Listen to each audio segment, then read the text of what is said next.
If you have ever walked away from a conversation feeling completely drained, unsure of what just happened, or carrying a heavy sense of guilt that does not belong to you, you know exactly what it means to navigate an unbalanced dynamic. That exhaustion is real. The confusion is real. You likely spent months or years trying to explain yourself, trying to be understood, trying to fix things by being kinder, quieter, or more accommodating. You gave your time, your energy, and your emotional stability to someone who seemed to take without ever offering genuine reciprocity. When you finally step back, you notice a clear pattern. The more you tried to communicate reasonably, the more tangled the situation became. The more you adjusted yourself to keep the peace, the more unstable the dynamic felt. That is not a reflection of your communication skills. That is a reflection of an imbalance. You were not the problem. The situation you were navigating was built on control, deflection, and a specific kind of emotional pressure designed to keep you doubting your own reality. When you understand how that pressure operates, you stop carrying the weight of it. You begin to see that the defensiveness, the sudden shifts in tone, and the endless debates were never about you.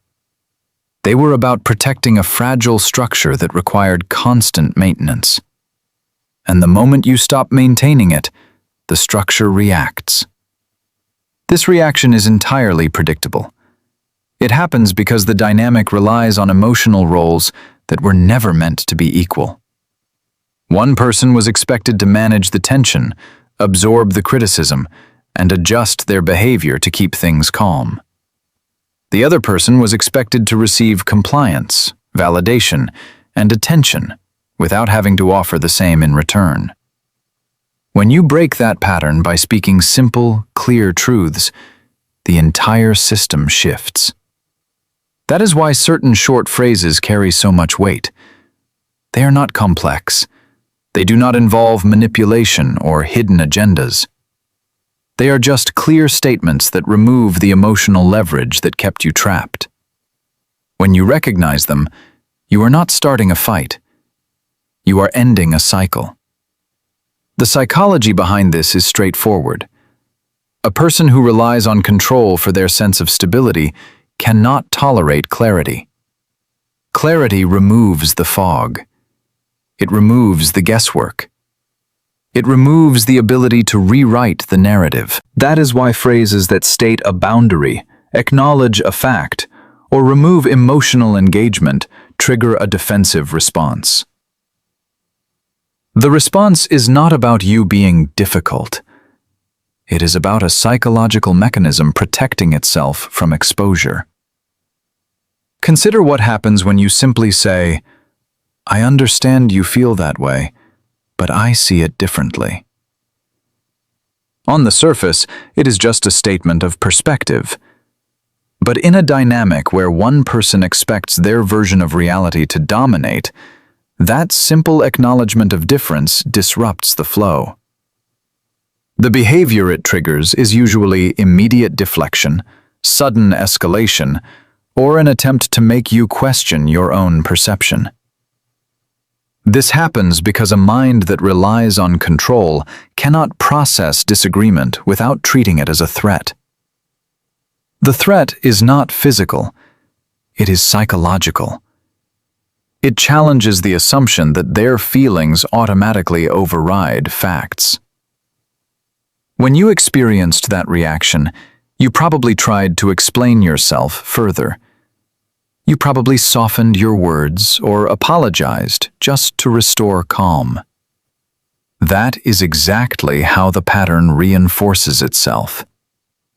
The exhaustion you felt came from constantly adjusting your truth to fit someone else's emotional requirements. Recognizing that you do not have to do that anymore is the first step toward mental clarity. Another phrase that reveals the mechanics of this dynamic is, "I am not going to discuss this if the tone becomes disrespectful." It sounds simple, but it carries a weight that disrupts established patterns. In many relationships, disrespect is normalized through gradual erosion. A raised voice becomes routine. Sarcasm replaces direct communication.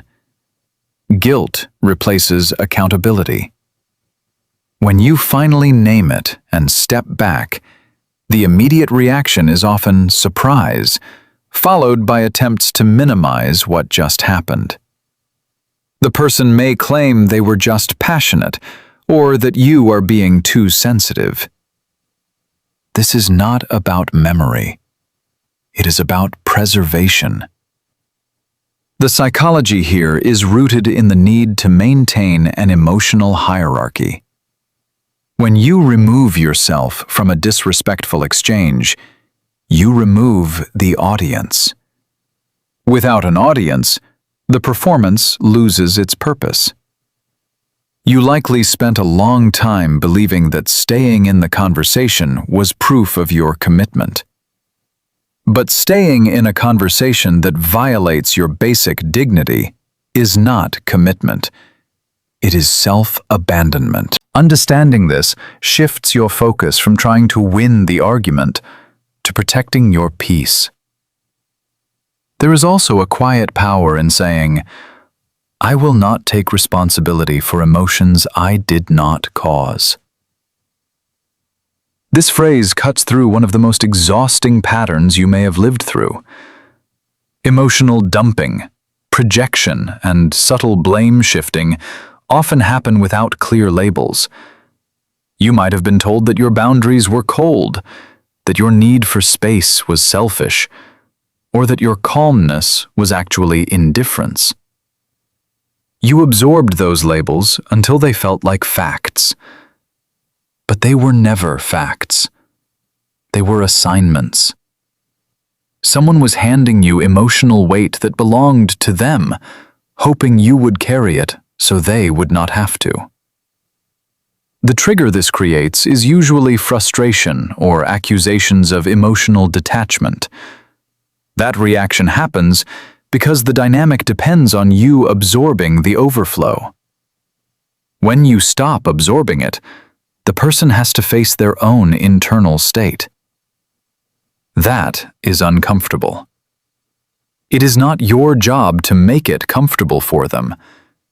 Your job is to recognize the difference between empathy and enmeshment. Empathy means you care about someone's experience. Enmeshment means you take ownership of it. Stepping out of enmeshment is not cruelty. It is sanity. When you say, "I am choosing to step back from this conversation right now," you are not running away. You are regulating. In a high-tension dynamic, stepping away is often framed as punishment or rejection. That framing exists to keep you engaged. If you believe that leaving the room makes you the villain, you will stay in the room and absorb the fallout. But stepping back is a basic psychological tool. It allows your nervous system to reset. It prevents reactive statements you will later regret. It creates space between stimulus and response. The trigger this produces is usually pursuit, escalation, or sudden emotional appeals. You may receive messages that swing from anger to vulnerability in a matter of minutes. That is not inconsistency. It is strategy, even if it is unconscious. The goal is to pull you back into the cycle before you fully detach. You have probably noticed how quickly the tension returns when you re-engage without clear boundaries. That is because the underlying structure has not changed. Awareness changes it. When you recognize that stepping back is a form of self-respect, you stop apologizing for it. Another phrase that consistently disrupts unbalanced dynamics is, "I do not agree with that, and I will not argue about it." This removes the fuel from the conflict. Arguments in these situations are rarely about finding common ground. They are about endurance. They are designed to wear you down until you concede, apologize, or simply give up. The psychology behind this is simple. When someone cannot accept a difference without turning it into a battle, the battle itself becomes the point. Winning is not the goal. Exhaustion is. You have likely experienced conversations that loop endlessly, circling back to the same points, demanding the same explanations. That looping is not a search for truth. It is a search for submission. When you refuse to loop, you break the rhythm. The reaction is usually frustration, silence, or a sudden shift to a different topic where they feel more in control. That shift confirms what you already suspected. The conversation was never about resolution. It was about dominance. Recognizing that frees you from the need to convince anyone of your reality. Your reality does not require their approval to be valid. Saying, "I am not available to be spoken to that way," carries a similar function. It is not a threat. It is a statement of standard. Standards are often treated as flexible in environments where control is prioritized over respect. You may have been taught, directly or indirectly, that your needs should adapt to someone else's moods. You may have learned to measure your worth by how much disruption you can tolerate without reacting. But tolerance is not the same as strength. True strength is knowing what you will not accept and acting accordingly. The trigger this creates is usually a challenge to your consistency. You might hear that you are changing, that you are being rigid, or that you never used to react this way. The truth is simpler. You are not changing your standards. You are finally applying them. The discomfort that follows is a sign that the old pattern is dissolving. That dissolution is necessary. You cannot build emotional independence while still accepting conditions that require you to disappear. There is also clarity in saying, "I hear what you are saying, but I will not change my decision based on this conversation." This phrase separates listening from compliance. In many dynamics, listening is treated as agreement. You are expected to absorb information, process criticism, and adjust your behavior to restore harmony. But harmony built on constant adjustment is not peace. It is pressure. When you listen without surrendering your autonomy, you disrupt the expectation of automatic compliance. The reaction is often disappointment, followed by attempts to reframe the decision as unreasonable. That reframing is designed to make you doubt your own judgment. But your judgment has been tested repeatedly in that environment. It has been tested through guilt, through urgency, through manufactured crises. Recognizing that your decisions do not require unanimous approval is a quiet but powerful shift. You do not need to defend your choices to someone who is invested in your compliance. You only need to hold them calmly. Another simple statement that consistently reveals the underlying mechanics is, "I am not willing to be manipulated into guilt." This addresses the subtle coercion that often replaces direct requests. You may have been conditioned to believe that saying no makes you selfish, or that prioritizing your needs hurts the relationship. When you name the manipulation clearly, the trigger is usually defensiveness or sudden claims of neglect. You might be told that you are overreacting, or that you are making everything about yourself. But recognizing guilt as a tool rather than a feeling changes everything. The psychology here relies on your desire to be a good person. When you separate being good from being compliant, the leverage disappears. You are simply stating a boundary. The fact that you will not trade your peace for manufactured guilt is not a failure. It is emotional maturity. Finally, saying, "I am focusing on my own peace from now on," closes the loop on years of emotional negotiation. This is not a dramatic declaration. It is a quiet recalibration. It means you are no longer measuring your worth by how much conflict you can endure. It means you are no longer waiting for someone else's validation to feel secure. It means you are stepping out of the role of emotional manager and returning to the role of your own life. The trigger this creates is often a sudden shift in behavior. You might notice increased attention, sudden apologies, or promises of change that feel urgent rather than consistent. That urgency is not proof of transformation. It is proof of disruption. When the familiar pattern breaks, the system tries to restore it quickly. Recognizing that urgency allows you to respond calmly instead of reactively. You do not need to test the promises. You do not need to debate the past.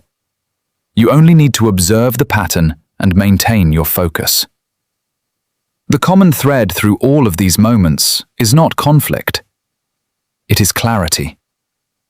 You do not need to master these phrases to win. You need to understand what they represent.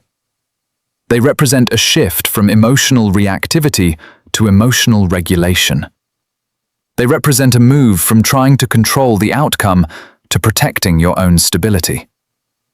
When you use them, or when you simply recognize their weight, you are not attacking anyone. You are refusing to participate in a system that requires you to lose yourself. The discomfort that follows is temporary. The peace that comes from consistency is lasting. You have spent enough time wondering if you said the wrong thing, if you reacted too strongly, if you should have tried harder. Those questions keep you anchored to a dynamic that was never designed for mutual respect. Let them go. Your experience was real. Your exhaustion was real. Your need for clarity was real. Moving forward does not require perfection. It requires awareness. You will notice the patterns faster. You will recognize the escalation before it takes over. You will step back before you absorb what is not yours. That is not coldness. It is self-preservation. Boundaries are not walls. They are markers. They show where your responsibility ends and someone else's begins. Calm detachment is not indifference. It is clarity. It allows you to observe without absorbing, to listen without agreeing, to respond without surrendering. Self-respect is not earned through endless patience. It is built through consistent choices. Every time you choose peace over chaos, clarity over confusion, and truth over compliance, you reinforce that respect. Healing begins when you stop asking why they could not see your worth and start recognizing why you stayed long after you should have left. That question is not about blame. It is about understanding. You stayed because you hoped consistency would earn safety. You stayed because you believed your effort would eventually be reciprocated. You stayed because love, in many minds, is measured by endurance. But endurance without reciprocity is just slow depletion. Recognizing that allows you to release the guilt of leaving, the doubt of stepping back, and the pressure to explain yourself one more time. You do not need to justify your peace. You only need to protect it. The road ahead will feel quieter at first. That quiet is not emptiness. It is space. Space to breathe without anticipating tension.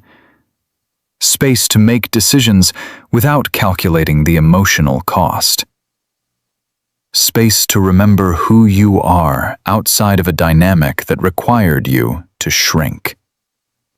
You will rebuild your trust in your own perception. You will learn that your boundaries are not negotiable. You will discover that your calmness is not a weakness, but a form of strength that does not require an audience. The phrases you have heard or considered are not weapons. They are mirrors. They reflect a reality that was always there, waiting for you to see it without distortion. You are not broken for needing clarity. You are not difficult for wanting respect. You are not selfish for choosing peace. You are simply reclaiming what was always yours. The confusion fades when you stop trying to decode behavior that was never meant to be understood. The exhaustion lifts when you stop carrying emotional weight that was never yours to hold. The healing happens gradually, through small choices that add up to a life that feels steady, honest, and aligned. You do not need to prove your growth to anyone who benefited from your silence. You only need to live it. And as you do, you will notice that the phrases that once triggered conflict now simply confirm your boundaries. You will notice that the tension that once felt unavoidable now feels entirely optional. You will notice that peace is not something you negotiate. It is something you choose, protect, and keep. Take your time with this process. You do not need to rush your healing or force your clarity. Let the understanding settle. Let the patterns become familiar enough to recognize without engaging. Let your boundaries become automatic enough to hold without explaining. You have already done the hardest part. You have seen the reality clearly. Now you only need to live in it. The weight is lifting. The fog is clearing.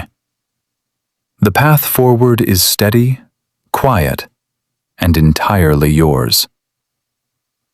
Walk it with the certainty that your peace is non-negotiable. Your clarity is permanent, and your strength is no longer something you have to prove to anyone.